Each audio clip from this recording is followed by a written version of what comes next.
আমরা মোবাইলে শুনেছিলাম যে তরমুজের ফুলের জায়গাটা যদি ছোট থাকে এবং এই স্ট্রাইপগুলা যদি ছড়ানো থাকে এবং কিছু অংশ যদি হলুদ থাকে তাহলে তরমুজটা নিশ্চিত লাল হবে।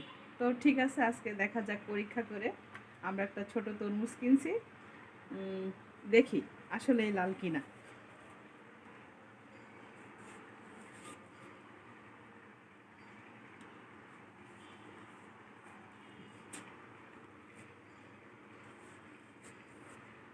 আহ, খুবই কৌতূহল, আসলেই কি লাল হবে।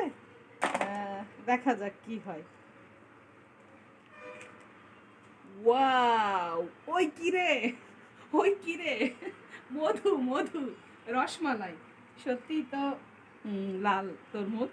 আহ, ঠিক ছোট ফুলের জায়গাটা ছোট এবং স্ট্রাইপগুলো ছড়ানো হলুদ থাকলে আসলে বোঝা যাবে তরমুজটা আসলেই পাকা।